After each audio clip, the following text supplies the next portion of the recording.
Hello everybody, and just here and welcome back to Kono Sekai wa Fukanzen Sugiru QA Sekai episode 10. This one will be a little bit late. Today's uploads in general are gonna be a little bit late because I wanted to start recording early, but I couldn't because there was a whole bunch of fire engines just coming and going, full blare sirens by my window, so not really a way to record. Hopefully it's not my building that's on fire, but if it is, then I guess you're gonna learn about it from Discord. I'm gonna keep you updated. But yeah, hopefully not. Hopefully not. Right, what happened in the previous episode? Let's maybe start with that. In the previous episode, we basically fully properly included Akira into our team, right? She formally joined Haga's and Amano's team, and Nikola's, of course, right? Let's not forget about Nikola, and she's gonna be traveling with us. She basically took this world, took this whole situation as basically getting isekai'd, right? And she treats it as a fantasy world that she lives in, and so she also has a bone to pick with the evil debuggers, because they essentially just break her immersion by flying and doing all sorts of stuff that well, wouldn't be possible in this world otherwise. A very interesting motivation for a character, I gotta say. She's a very interesting character in general, so I wonder where that's gonna go. And I wonder if she's gonna be willing to leave this game even in the first place, right? Like, if she feels good living in the world of the game. I mean, if they manage to squash those bugs and if they manage to make the game actually, safe to play without the risk of being stuck, then she can always return, right? Just play it every day, become a hikikomori recluse, and just give herself in her entirety to the game. That's always a possibility. So we are now going to be traveling with one more person in our team. And during that travel, when they were going to where exactly? Haga can now go to pretty much anywhere, right? He got the main quest, where it's visit all kingdoms, something along those lines, right? And so he picked the first kingdom to visit, and they're going there.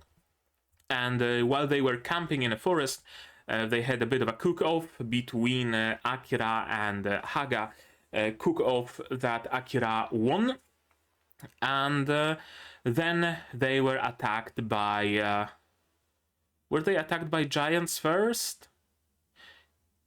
No, I think first it was the giants that just came flying, and then they met what's his face? I forgot his name, and he's not listed on the list of characters, I don't think. But yeah, one of the villagers of the neighboring village, who was behaving very, very weird, and overall was very, very weird. Was strong enough to send the giants flying, first of all. That already is a feat in and of itself. Then they fought briefly with against Haga, I think, and then the battle stopped when... No, they didn't fight. Sorry, I got my facts mixed up. Haga told him that, listen, we are the king's seekers, and we just want safe passage, right? We don't want anything to do with you. To which the NPC responded, oh cool, I'm a king's seeker as well. When Haga questioned him about his real name and about his company, he didn't know what those are, though, which is what tipped us off that he's an NPC. And turns out that yes, indeed, he is an NPC. A kid, actually, who was grown into a very colossal form and given a lot of strength by a passing debugger who probably used console commands or otherwise the backstone to beef up and buff that one villager. and then just mysteriously vanished, went away, continued his travels or whatever. We don't know who that was. We don't know what the purpose was for, buffing that NPC like that. There is some hidden possibility that maybe with the bag stones and with console commands we could maybe turn Nikola into a bit of a more useful character, right? But both Haga and Akira are against it, although Akira did say that she used the bagstone while fighting other debuggers, so she doesn't have quite the same reservations that Haga does. That NPC offered to take the team to the village, and they did go. But the atmosphere in the village was very weird, and everybody was giving the stink eye to the grown big colossus of a villager, which, I mean, kind of makes sense, right? He used to be a kid running around and being the runt of the litter, essentially, and now he's this big colossal thing. Who, as we learn later when Haga listens in on the meeting between the other warrior villagers and the elders, we learn that our Colossus friend did kill one of the villagers, actually, and not in any... no, didn't kill him, just maimed him. I think he's missing like both arms and a leg, something like that, right? Like he essentially ripped them off. We don't know the precise reason for that. It could very well be that our gigantic friend simply has no control over his powers, and I would lean into that direction, right? Like he's a kid. He's been a kid all this time. He just, grabs a stick and breaks it, and haha, the stick breaks, and doesn't know how to work with the strength that he just suddenly gained overnight, essentially, right? Where if he, as a kid, if he were to, I don't know, slap someone in the ass, then that's like whatever, stings a little, oh, you boy, you wait until I catch you kind of situation. Now if he slaps someone in the ass, that person just ragdolls halfway across the map. So, it's a bit of a difference, and he probably doesn't realize that difference yet. Interesting, though, that the NPCs are programmed in a way where they can recognize it, instead of just treating that particular NPC just as a boy, as if nothing has changed. That's very interesting, and kind of blurs the line between programming and between, like, natural behavior, real-life behavior, right?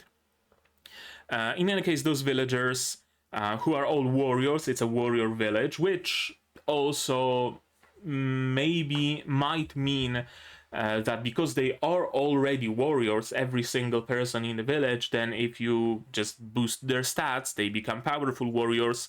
Meanwhile, if you were to boost Nikola's stats, she would just remain a villager. A powerful villager, yes, but a villager nonetheless. So there is some ambiguity still there. In any case, those villagers are conspiring against the giant and just want to kill him in his sleep. Because he's dangerous.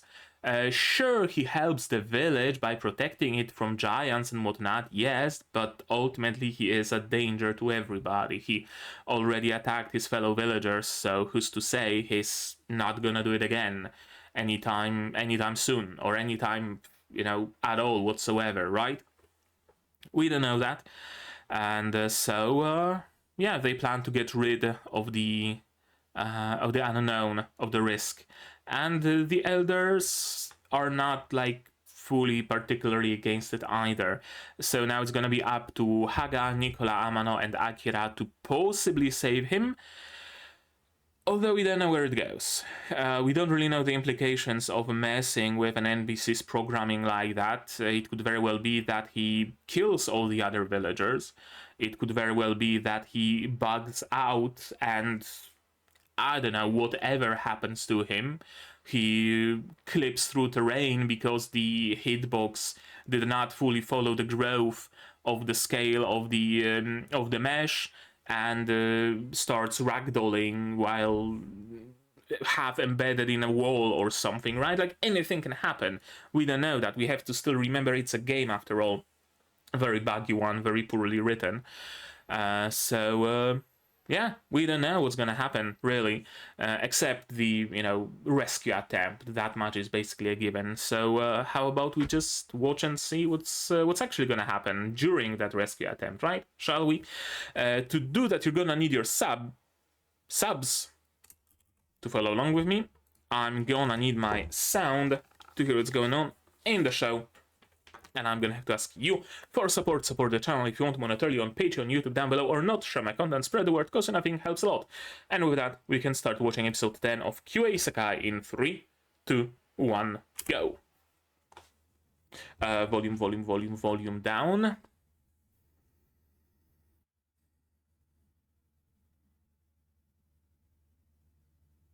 Okay. That's Kodansha done. Volume up.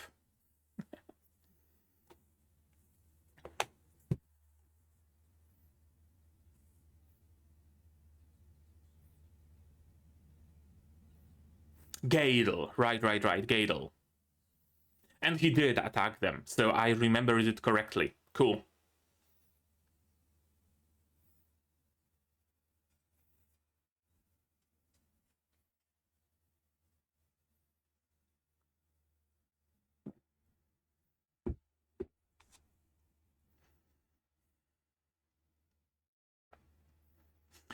Also, Akira is also a part of a team of debuggers who's somewhere in the world traveling around.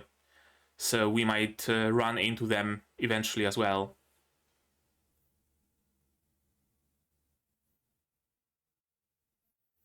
Very primitive weapons some of them have. A stone axe. One dude clearly uses iron. The other just has a piece of rock tied to a stick.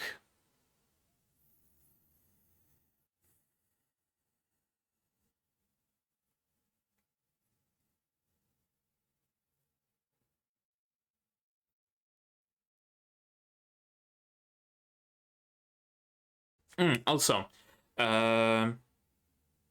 Haga has this like elf whistle. It's called, right? Something like that, which will allow which when he blows into it, Akira will hear it and rush to his help. So that's probably gonna come into play. Haga's gonna get into trouble with the villagers, and he's gonna have to call for Akira's help, I assume.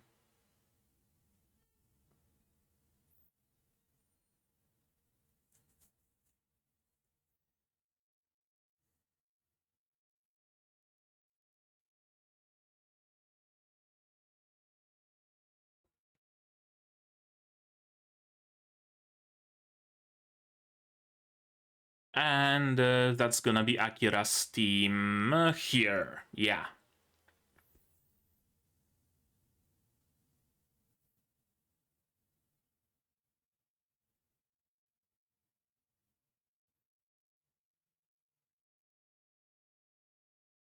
Yeah, he's not really aligned with anybody right now. He's aligned with the idea of not killing random people. Yeah, let's start with that. Let's hear the story. Oh, not a child of the village then.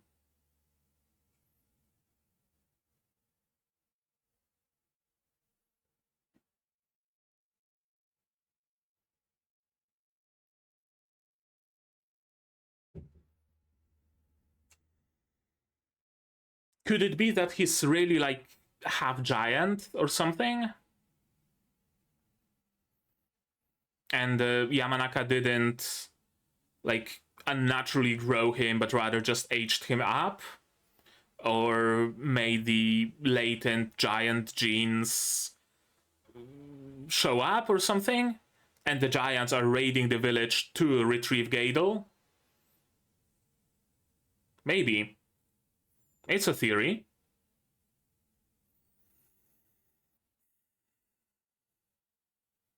Dual wielding swords, eh?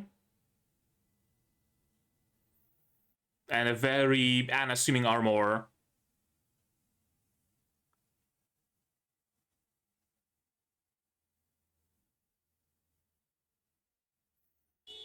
I don't like how they're done showing his face.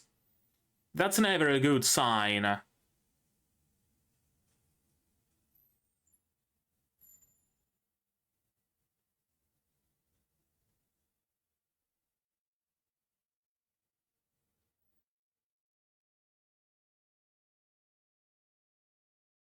Why?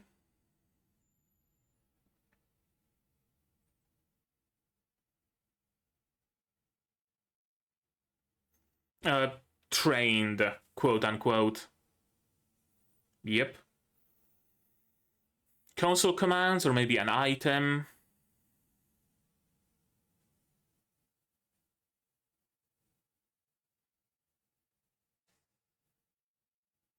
But then Gadel returned, except changed.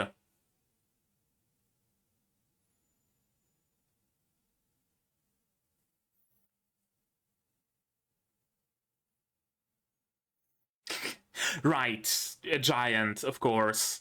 Dual-wielded stone axes.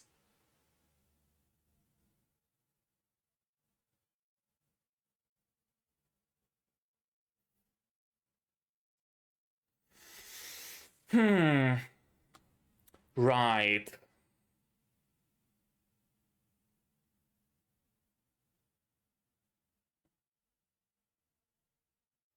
Yeah, so probably console commands or some other debug magic, quote unquote. Yep, debug mode.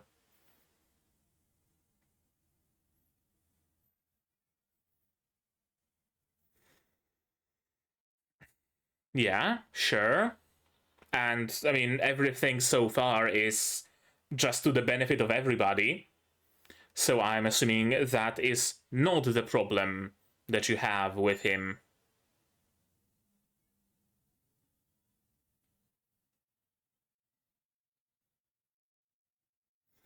Or is the problem that the warriors. Oh, right, he's reckless with his attacks. Of course.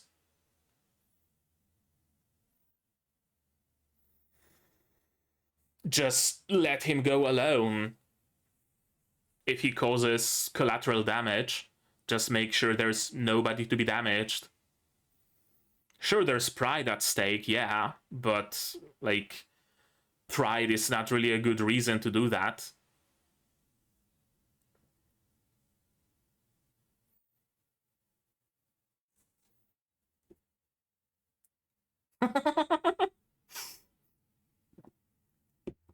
I mean,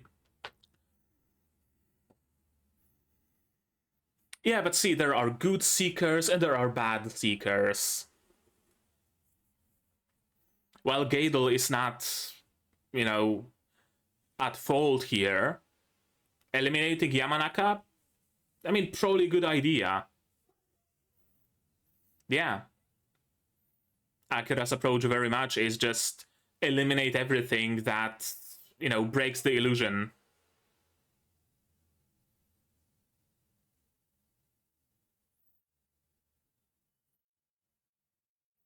They're on the move.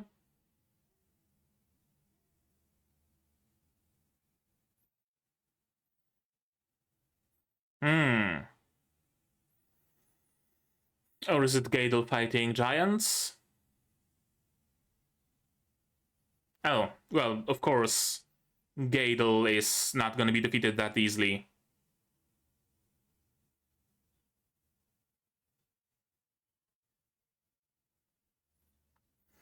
I mean, their fault, really. Fully and entirely.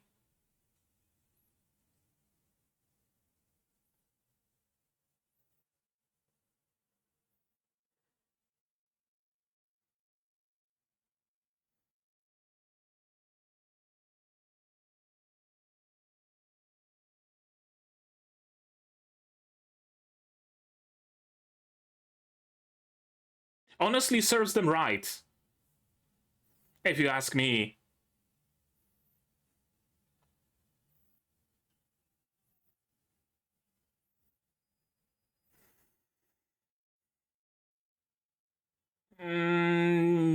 Sure, okay. Deal with the source of the problem, not with the whatchamacallit, the thing that is the result of it. Question is, can they even find Yamanaka? And following that question is, what do they even hope to get from getting to Yamanaka? I assume he tells them, I used console commands. What's that gonna change?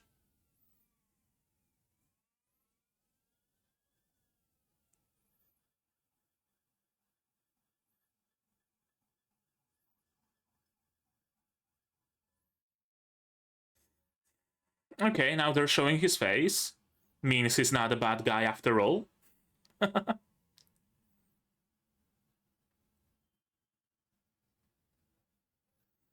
Yeah, he does seem to be a good person. Like, instilling good ideas in Gadel. You know, be the bigger person, right? Don't bully the weak. Protect what is worth protecting. All of those are very good ideals.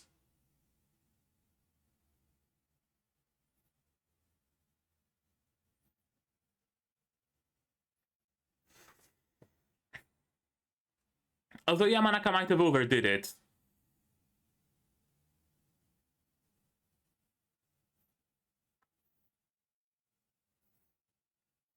Right, he just wanted to experiment instead of going for something reasonable. He just maxed out all the stats.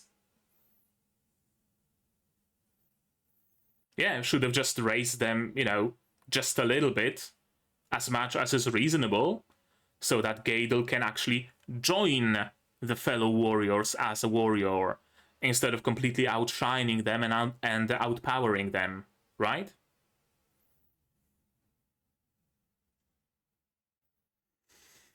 I take it Yamanaka is not there? Huh. Oh, he's building a hideout with the back tools or something? Yeah, probably.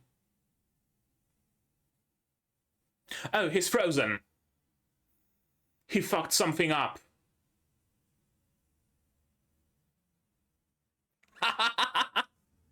He fucked up.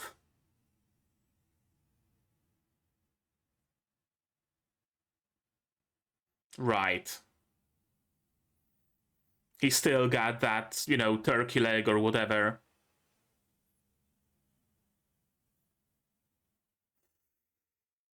Could Akira maybe use her console commands to revert him?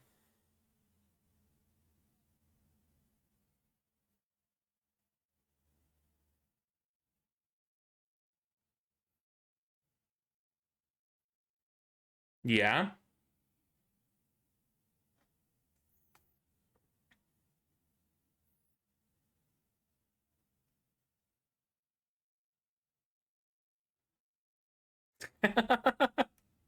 Right. I mean, two different things. Sure.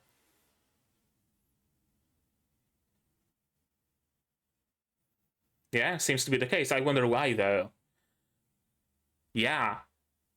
Unless the code is like real fucking spaghetti.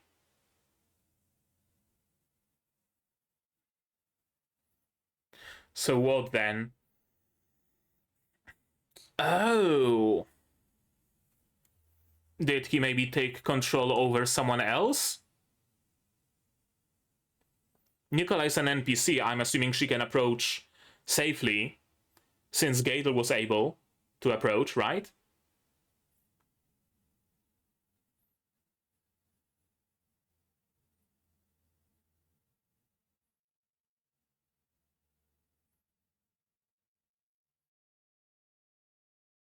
What's the bug? Okay, we're gonna learn more about giants and about Akira's sword. Gotcha. No, something else that wasn't exactly about the sword.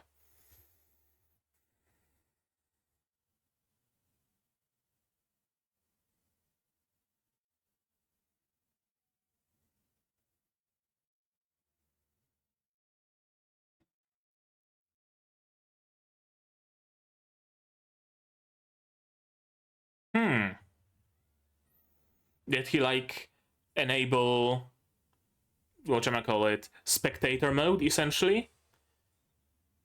Yeah, free cam.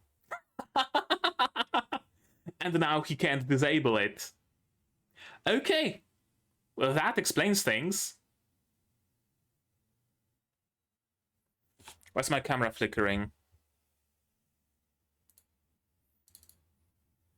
Turn it off and on again. That should work. Yeah. He doesn't have the debug tablet, right? So he can't disable it. Yeah. Oh, that's a heavy oversight. Now, we know that some bugs can be fixed overnight. So assuming Haga reports it, right? And it gets fixed, then Yamanaka will be able to go back to his body. Possible. Entirely possible. Oh, at the edge of the map? I mean, yeah, of course, that's probably a separate instance where just the cave is the map and outside of it there's just nothing.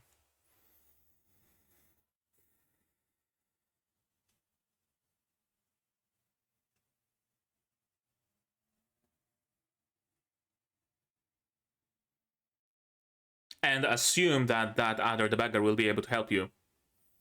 I don't suppose you can, like, invoke commands on somebody else.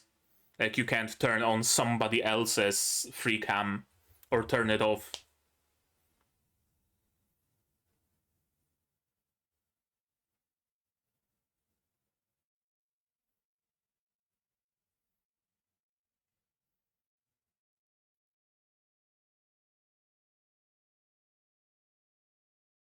Was Tesla able to see him?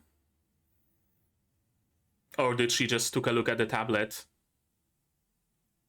She's looking at him, isn't she?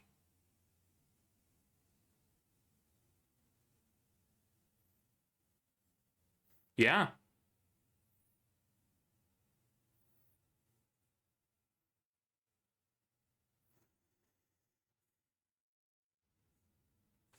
Yeah, okay, so how do we fix it? Or is she just gonna eat the stone? She's just gonna eat the stone, isn't she? Ah. Poor Yamanaka. Or is that gonna, like, disable everything that he did with the debug stone?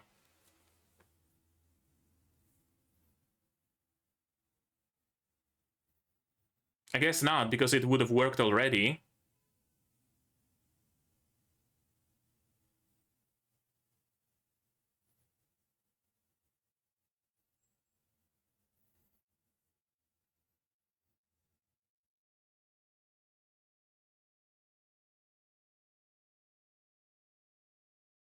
Oh?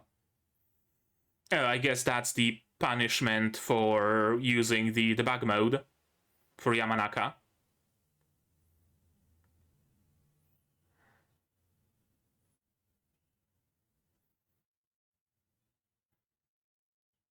Get out of the way. Well, too late for that.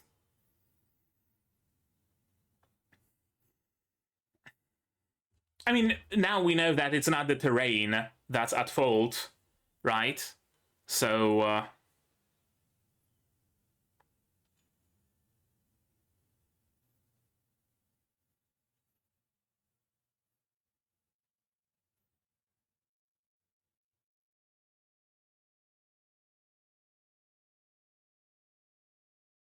but hopefully when Tesla embodies Nikola, she gives her a bit of a buff, maybe.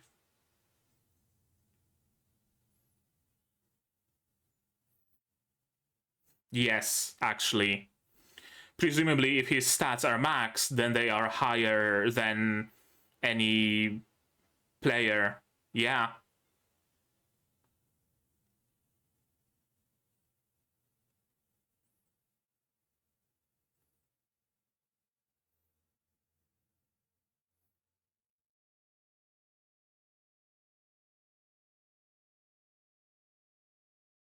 Probably, yeah. Safe to assume that. Oh, there goes her weapon. Oh, is that how Akira is gonna lose her rounded sword? Huh? Okay, we might have a way of... Damn, that was a hard hit. We might have a way of getting rid of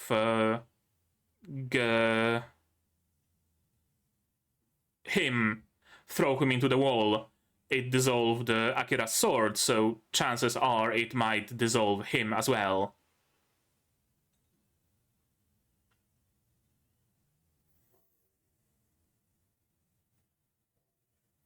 Yeah. Blast him.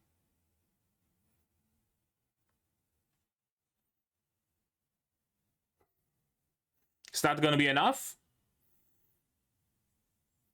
Is it gonna pull out of Nikola's, like, bugged potential? Or is it gonna take Amano's potential? Yeah, time to tell Akira what's up, I'd say. You're not gonna be able to hide it much longer. Is he still alive, perchance? Yep, sure enough.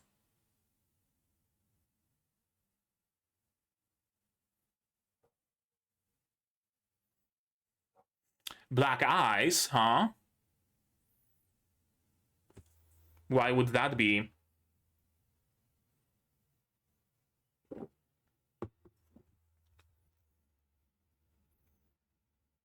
Take the school and run.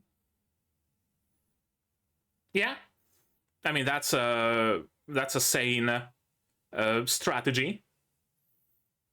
Run away, regroup, figure out what you can do.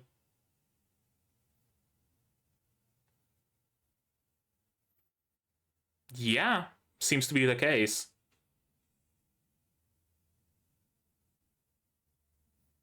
Gadel. But you overdid it. And now you're both kind of fucked.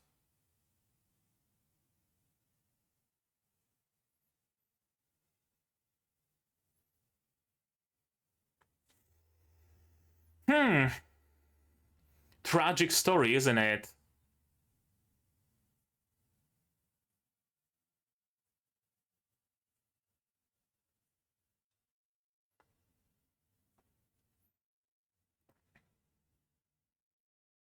Yeah, of course. Damn.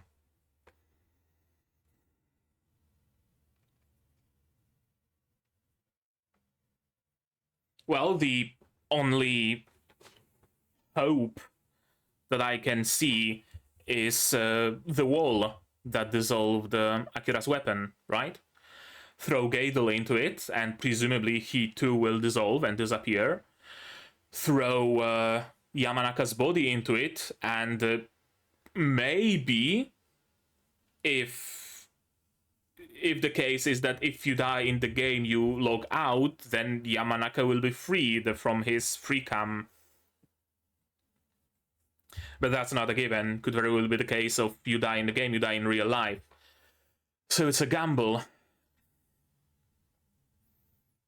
Right? Like between Yamanaka potentially spending however much time in free cam mode, and maybe when the game is fixed eventually and everybody gets freed, he gets freed as well.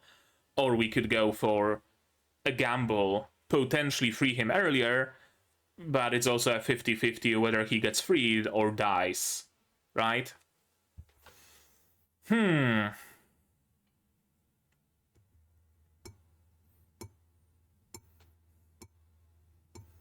This episode really showed the, like, dark undertones of this show, didn't it? It really fucking did. Let's watch it again and talk about them a little bit more at length, shall we? Yeah, recap. Time to kill Gadel, and little did they know they're just not gonna be able to do that because Gadel is simply that overtuned. Gadel and Yamanaka. Yeah, we get the story. He's been kidnapped by giants. So we took him in, we raised him. He lacked the blood of a fighter, yeah, because he wasn't of the village, he was an orphan, so he was not one of the fighters, of course. But sure, he worked hard, he was bullied by some, yes, indeed. But ultimately, he was still a part of the village, right? He would help them and he would get food in exchange, he would get a place to stay. And of course, he wanted to repay that kindness by protecting the village from monsters. They really presented Yamanaka as a very shady individual early on, right? This whole, maybe I'll stay in this village for a while, right? Oh, I wonder how can I experiment on those villagers, right?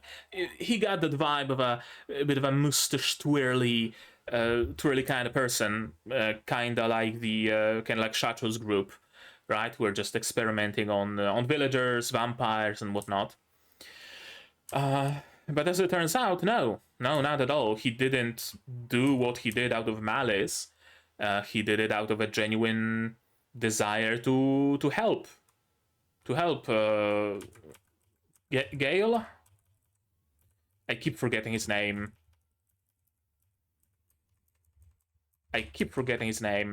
Where is it? Gadel.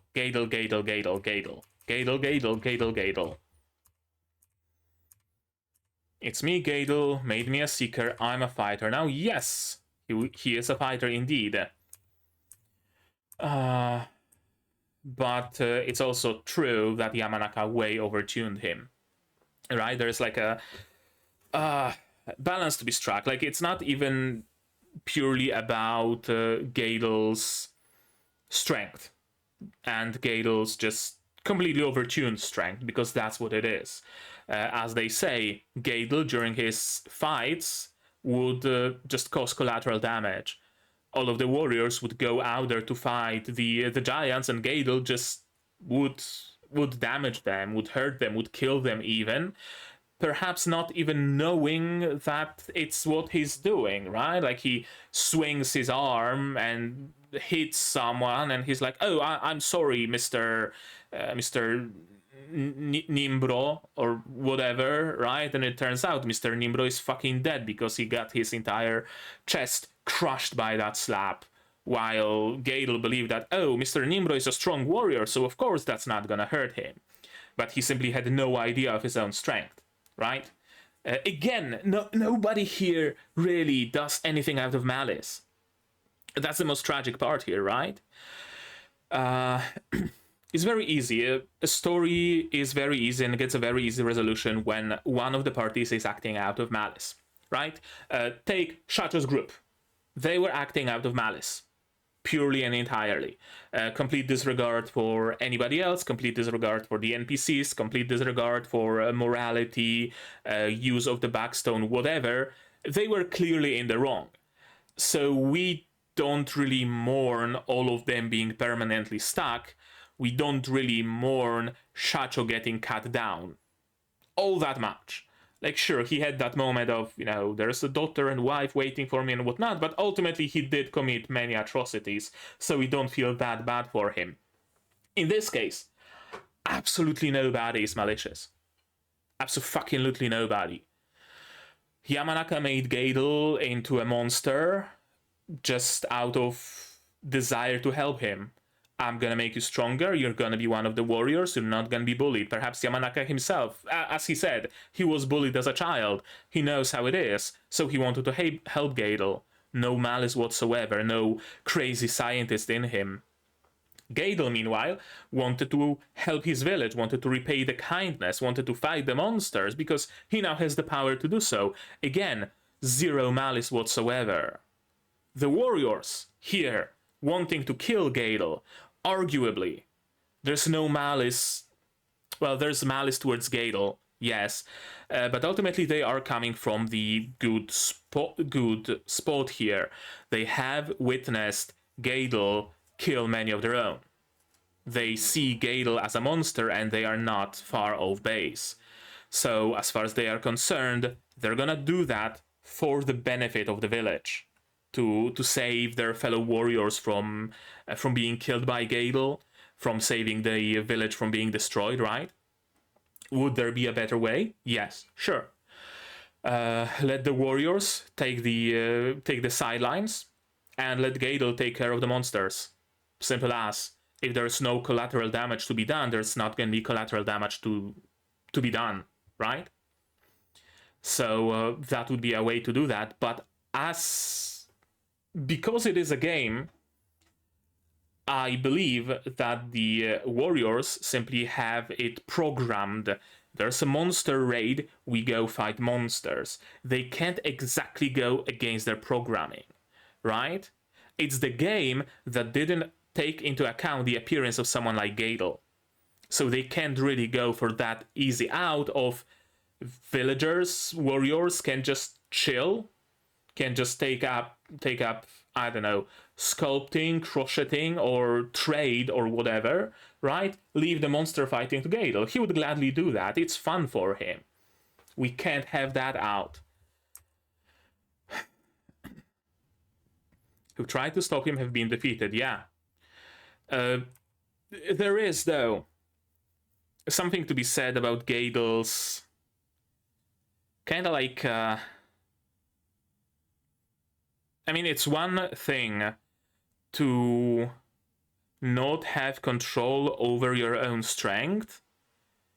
It's another to not realize that and continue risking, right? Like, I would assume that after fighting the giants and after maybe killing one of the warriors accidentally, Gadel would notice, holy shit, I'm way too strong. And if someone comes at him trying to kill him, he'd be like, no, wait, stop, sir. He would be just wailing at Gadel with his shitty garbage fucking stone axe. Gadel would be taking no damage. So just don't swing. Just don't kill him, right? There is something to be said about Gadel's reaction to being attacked being just so completely and utterly total. You hit me, I'm gonna squash your head, right? And yeah, of course, there's also the matter of the pride for the warriors. Akira? I like Akira's character. I really do. Like, you can see that she's her own character, and in this single line, you really can tell that. She's not, like, perfectly aligned with the party. She doesn't share the same exact ideals that Haga and Amano have. She doesn't have the exact same goals. She doesn't have the exact same approach. Where Haga would like to save Gadel, and perhaps even meet up with Yamanaka and ask him things and maybe have him join the party, right?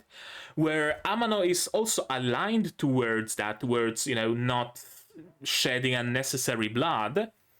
Akira just kind of sticks out a little in her approach of, that's an anomaly, that breaks my immersion, it has to go, right? She is morally grey in that way, and I like that. I really like that, because it really is a contrast to Haga's just complete moral whiteness, almost. And Amano's bit of moral grayness as well, I would say. Like, he was willing to use the Backstone to revive Ru, after all. And he did that behind Haga's back. So again, they are not like completely aligned, but where it matters for the like general purpose of the journey, they are. It's Akira that sticks out, and I really like that. This line from Akira really made me like her as a character. Amazing face Amano is making here. Akira's keeping it this simple: eliminate all anomalies, yeah? And Haga wants to fix bugs, exactly. As far as he's concerned, Gadel's state is a bug, right? Note it down, send the report, fix it yourself if you can. Don't resort to just destroying it. Exactly. Nikola sees herself in Gadel? Yes, absolutely. Gadel was a weak, worthless villager who desired power to protect his village, and he got that power. Same for Nikola. She's a weak, worthless villager who also desires that power, except she was not given it. Well, she was given the skull, but that's the extent of it. The fact is that we can't spend too much time on this. I wouldn't say so. I mean, you have all the time in the world as far as you're concerned, really. Sounds of combat. And a very predictable result. Jose, Paul, Joseph, why were you so mean to me? Yeah, why did you come here trying to kill me? And you forced my hand, essentially, which is true. Which is true, they did force his hand. But then you have this bit where, like, where Gadel is not even asking questions. He just tries to murder this guy. Right? Gadel did not just stop at stopping them in a way where he can't really be damaged by weapons, in a way where he could just have run away, he could just have jumped on top of the building, stayed on the roof where they can't reach him, or, you know, any number of things. He resorted to pure, sheer, unadulterated, deadly violence. There is something to be said about what Gadel chooses ultimately, because it was his choice. Yeah, to Akira, the course of action is very clear, right? Destroy the anomaly. He came here, killing the villagers, and because Akira is so immersed into this world, she's essentially treating it as someone just, you know, killing villagers. Not just NPCs, not just warriors, but innocent villagers. So, yeah, there's only one course of action. We need to figure out exactly what caused this first. Sure. Easy to follow him, and sure enough, we get a flashback. And in the flashback, we learned that, no, Yamanaka was actually a good guy. He instilled some good values in Gadel, right? Help people, protect them, don't bully the bullies, right? Be the bigger man. I'm gonna give you strength, I'm gonna give you power. I'm gonna give you the power to protect people, right? I'm gonna make you a fighter. But he overdid it. He well overdid it. As I said, it would be fine to max his HP, sure, or maybe get it to like 90% there, so that he's safe, right? Bump his attack a little bit, bump his speed a little bit, right? But leave the rest mostly untouched. There's a balance to be had there. But instead, he just maxed out everything completely, potentially even like beyond what the game can handle. Wouldn't surprise me if in this game those bars went to like way beyond what anybody can reasonably reach. Or if the damage calculation did not take into account that someone could have 5,000 HP, for example, because the realistic limit is 3,000, but they decided to just round it up for this display bar or whatever, right? Wouldn't surprise me if something like that was the case. And so Yamanaka did create a monster.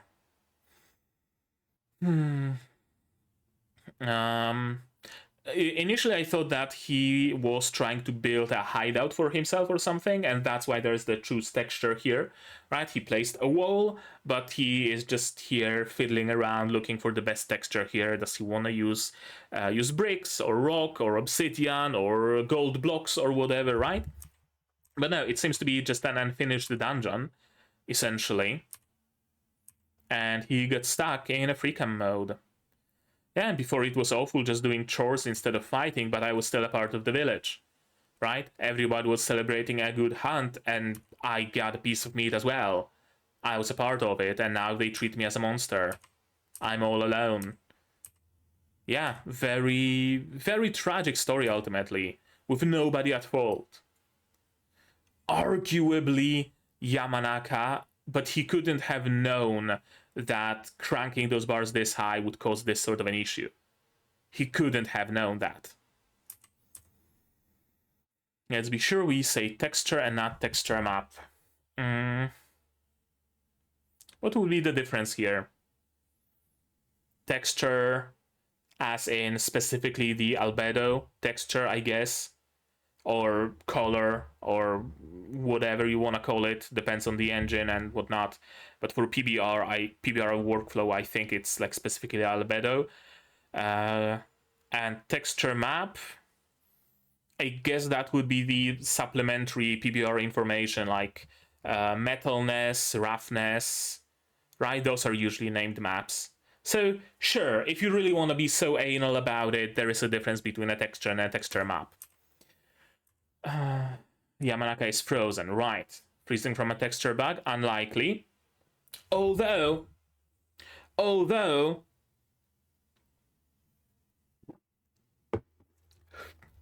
I'm playing Alchemy Stars.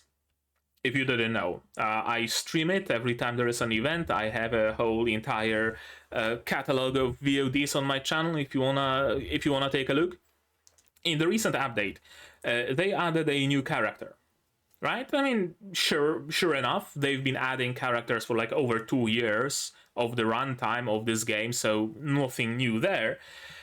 Except when you go to base, which is the Colossus, and you interact with that character and you hear her base story, further attempts to enter the Colossus will lock out your game.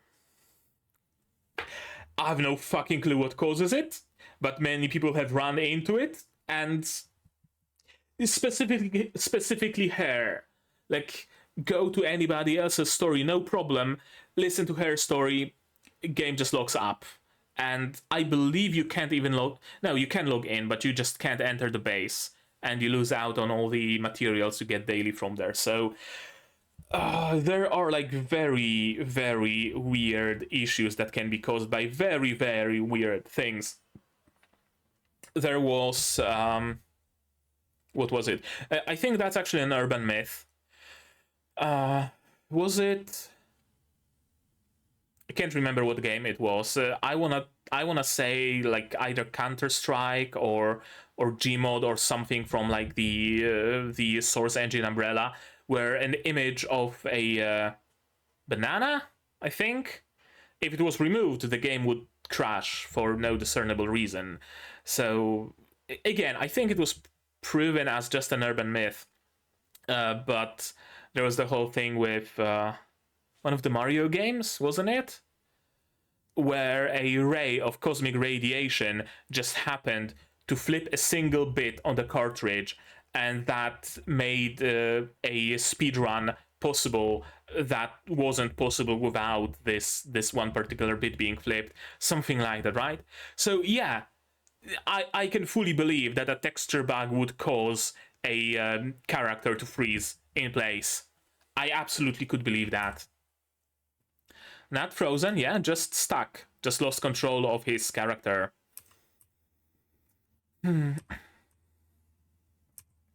Yeah, Tesla goes in. She's able to talk to him. Giants common in the kingdoms of Stamau and Clayborne Island. They often come down from the mountains and attack villages to capture humans for food or slaves. There are said to be greater races of giants that are highly intelligent. And Dragon God's Waterfall. There are many waterfalls in the Stamau Mountains. Some of them draw adventurers because they are rumored to contain secret treasures from an ancient civilization. I assume this is the unfinished dungeon behind the Dragon God's Waterfall. Yeah, there's the waterfall. All right. And yeah, this is such a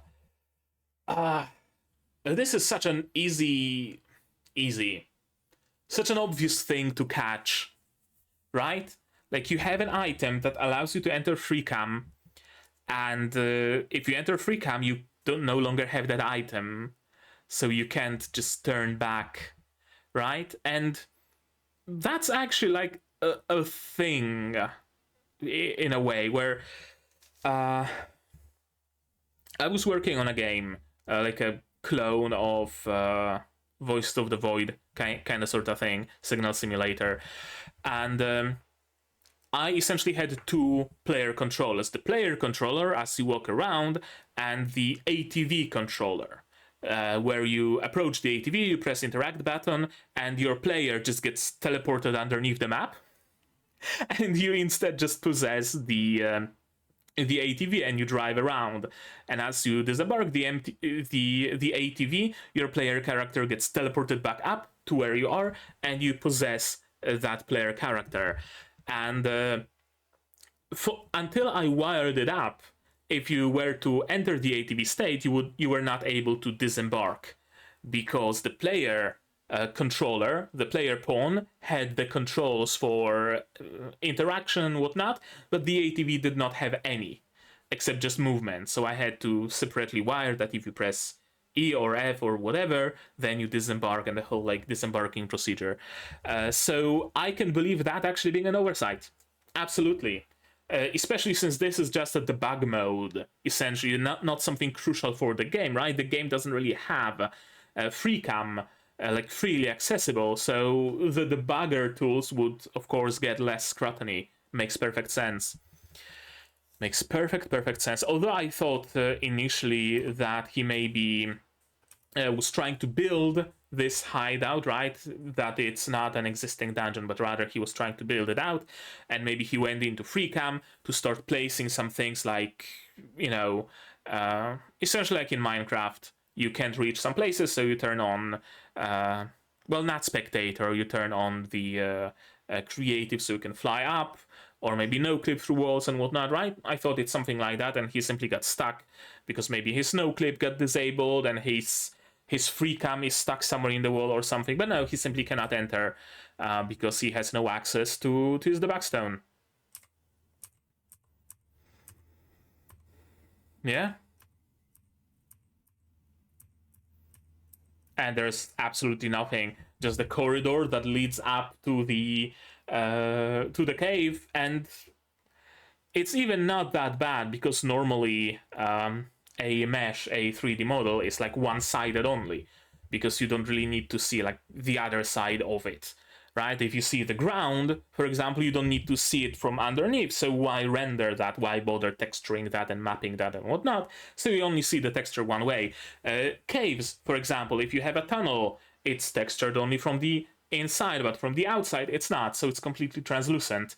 Not translucent in this case though, so they either applied double-sided material, which is more expensive rendering wise, or the cave is built out of like full 3D meshes, which is the way you could actually do that, especially now with Unreal Engine's Nanite and whatnot. Placing multiple of the same rock or even different rock is not that much expensive. So yeah, not that badly done area in general. Yeah, can't free himself. And here comes Gale, and yeah.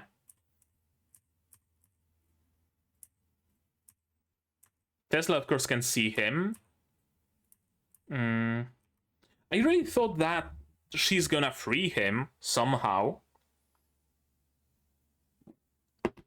That there is a way to do that. Or maybe by destroying the debug stone, you also turn off all the commands automatically or something like that. But again, similarly to Akira, right? Akira is dead set on like being immersed in the world, so any anomaly must be destroyed. Meanwhile, Tesla, well, Tesla cares about destroying the debug tablets. She's not like, she gives no fucks about Gale. She gives no fucks about Yamanaka. She sees the tablet destroy, she destroy tablet. That's it. That's all she cares about. I like it. Another bit of not even moral grayness, just complete like amorality, I guess you could say, which is not the same as immorality, mind you. Immoral is going against the morals, while amoral means completely disregarding morals and having a completely like, I don't know, action or opinion or whatever completely uninfluenced by morals, purely and clearly pragmatic. Yeah, I guess he's gonna be stuck like that forever. And Akira probably does deserve some explanations, for sure. Yamanaka is here, but not. He won't be going back. And yeah, he just slashed out and smacked Nikola, or Tesla, but Nikola's body. So, of course, very frail, very vulnerable. And that's the biggest issue with Gadel. He just lashes out without concern, without understanding his own strength, which is not entirely his fault. He is a kid, ultimately, who was given the power of a fucking Hulk. So we have no way of knowing how strong he's become. Yeah, very strong. He can just crash weapons, he can crash people. I'm not a monster, he says, while punching her in the stomach.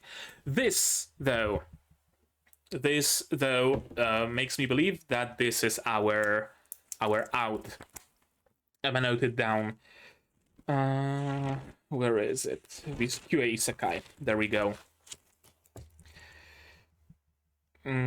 Gadel is defeated by being pushed into the wall that dissolved Akira's sword. Yeah, probably. What's gonna happen to Yamanaka? I don't know. Presumably he's gonna remain stuck, exactly like Shacho's group, exactly like Haga's team. But this is interesting. Also interesting. Why would this sword dissolve by being embedded in the wall? Right?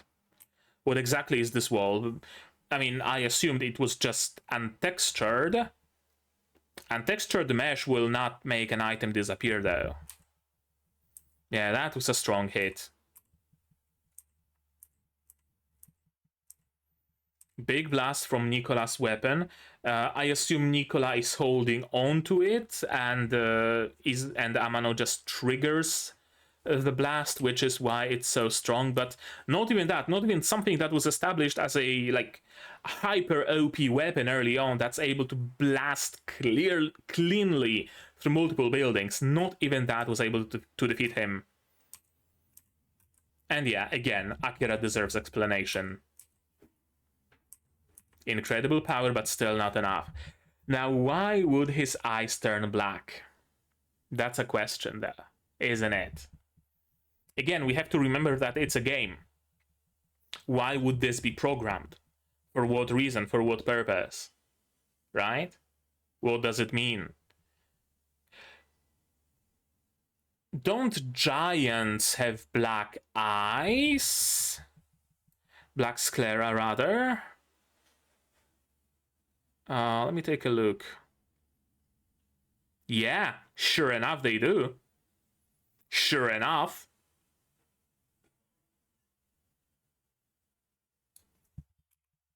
Right? Right? Right?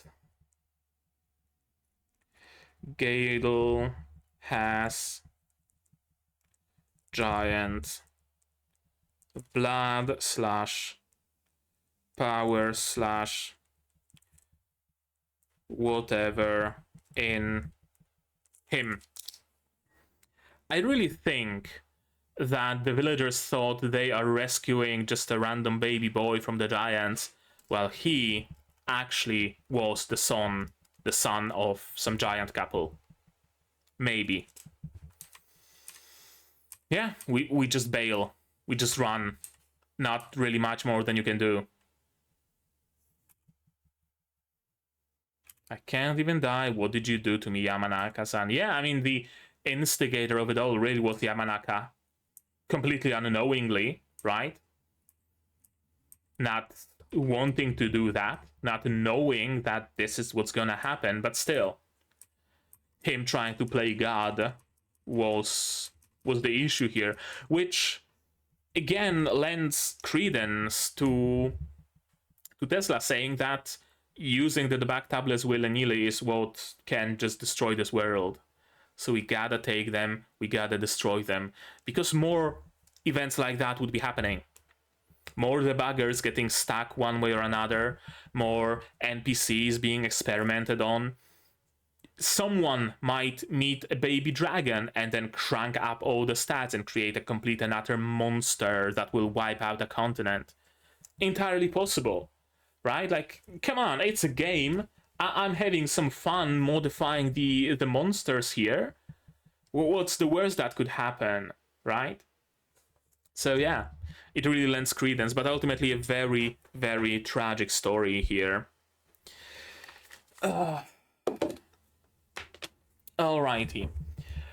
As I said, this episode again resurfaced that those dark undertones of this show, didn't it?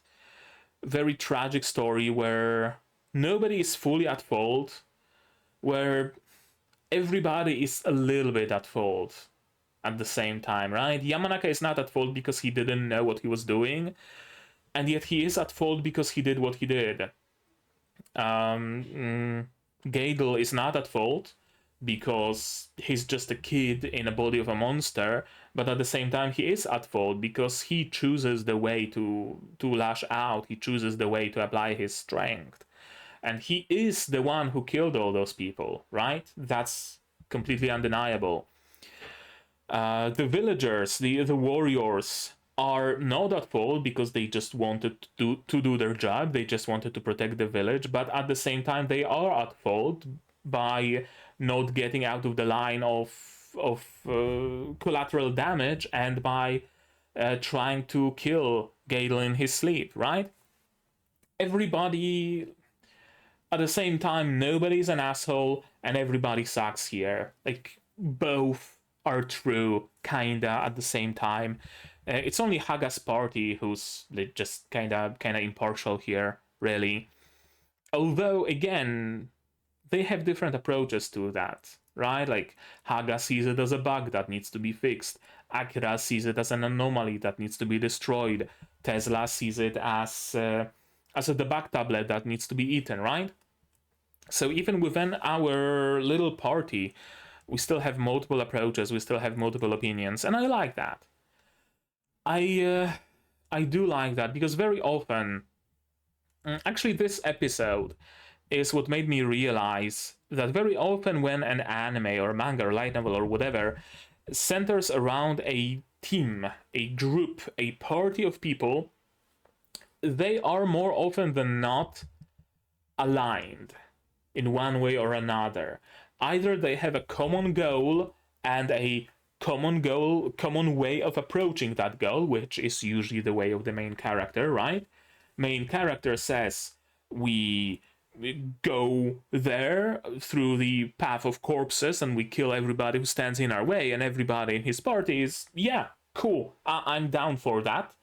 Or the main character says, I'm a pacifist, we're not going to be killing anybody, and the rest of the party just agrees to that as well. Right? It's usually the case. And the same goes for, like, any other possible thing. Like, do we travel by the boat, or do we travel by foot? Right? They usually align. Sometimes you have a bit of a schism in a party, like... some members of the party are from the country of Zweipenberg or whatever, and the country of Zweipenberg is under siege and they need to go there. Meanwhile, the rest of the group needs to go defeat the evil Lord Zargothrax.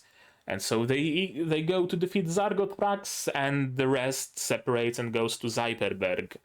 And eventually either they reconvene, or we get like a split storytelling, right?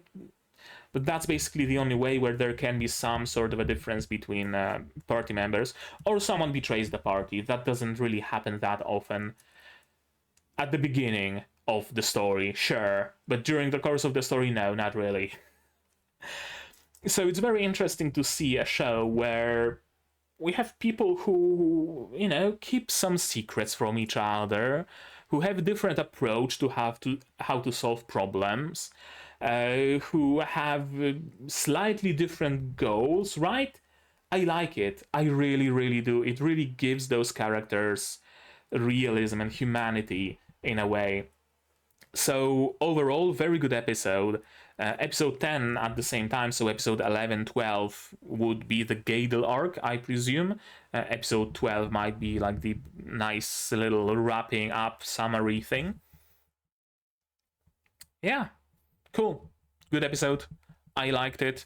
Actually, does it have 13 episodes? Okay, so Gadel arc, 11, 12, episode 13, summary wrapping up. Yeah, maybe a teaser for the next arc next season. I can see that. But right now, I think that's gonna be it from me for today, but maybe you guys have something more to add on the topic of this episode, my reaction, my theories, stuff like that. Say so in the comments down below. No spoilers, please. Spoilers can go to my Discord if you'd like. Like this video if you liked it, subscribe to be notified of future videos, not only QA Isekai, but also Historia, Spice and Wolf, Bye Bye Earth, Isekai Shikaku, plenty others coming in the future. Click the bell to be notified of when I go live, because I do sometimes. Support the channel if you want monetarily on Patreon down below, where for $10 a month you get early access to non-seasonal shows, and for just $1 you get a role on the Discord and a place in the credits. You can also support me directly on YouTube through memberships, super thanks, super chats, stuff like that. And if you don't want to spend any money whatsoever, you don't have to. Share my content, spread the word, it costs you absolutely nothing and helps the channel a lot. And now, with all of that out of the way, that's gonna be it from me for today. So as always, you guys do all the good stuff, and I'm gonna see you in the next one. Cheers! And here's my wonderful Patreons: QB, Without an Edge, Rene, Sam Greenwood, Yuki Ally, Dr. Wataka, Master Marsh, Fassel, and Hans Peter. And you can join them if you want without having to enable free cam.